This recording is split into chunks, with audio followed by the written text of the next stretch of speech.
આર્થિક જ્ઞાન.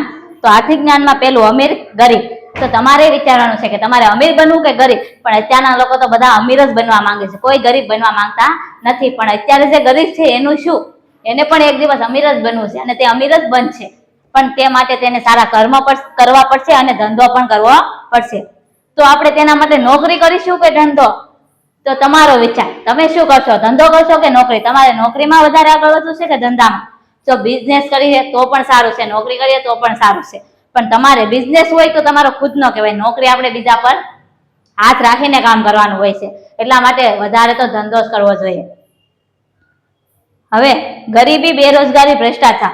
અત્યારે ગરીબીનો જમાનો છે, બધા જ લોકો ગરીબો છે. અત્યારે કોઈ અમીર છે નહીં. પણ અત્યારે જે પહેલાના જે અમીર છે તે તો અમીર જ છે.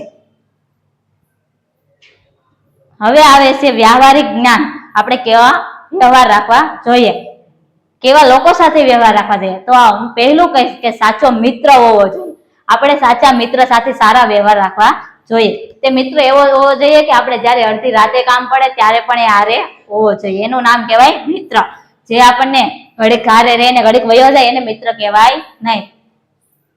મહાપુરુષના લક્ષણો કેવા હોય છે? તો તમે જોયા છે ચાણક્યના, સ્વામી વિવેકાનંદના કેવા કેવા લક્ષણો છે. એવા લક્ષણો આજકાલના માણસોમાં કોઈમાં પણ છે? તો તમારે એટલી ખબર તો પડવી જોઈએ તમને કે આપણે પણ એક સ્વામી વિવેકાનંદ જેવા, મહાવીર બુદ્ધ જેવા બનીએ. પણ કોઈનામાં એવી ભાવના નથી કે હું એવો બની બતાવું. બસ બધાને તો એવું છે કે હું પૈસા કમાવીને અમીર બનાવું. પૈસો હારે નથી આવવાનો. પૈસો આપણા કર્મ હશે ને તો બધું જ થઈ છે. પણ પૈસો ક્યારેય પૈસા પાછળ દોડવાનું નહીં. પૈસો પૈસાને રમાડે છે. વિદ્યાર્થીના જીવનમાં ધ્યાન રાખવાની બાબતો. તો તમે પણ એક વિદ્યાર્થીના વાલીઓ છો, તો તમારા બાળકો પણ ભણે છે, તે પણ એક વિદ્યાર્થી છે ને, તો તમારે તેનું ધ્યાન રાખવું જોઈએ કે મારા વિદ્યાર્થી, મારો છોકરો શું કરે છે. સ્કૂલમાં જાય છે, ટ્યુશનમાં જાય છે, પણ શું કરે છે? તો તેના માટે પણ તમારે ઘરે પણ એને ભણાવવાની જરૂરિયાત છે. તમે ઘરે પણ એની ઉપર ધ્યાન આપો. આજકાલના મા બાપો છોકરા પર ધ્યાન આપતા નથી, પરંતુ જ્યારે બેસે ત્યારે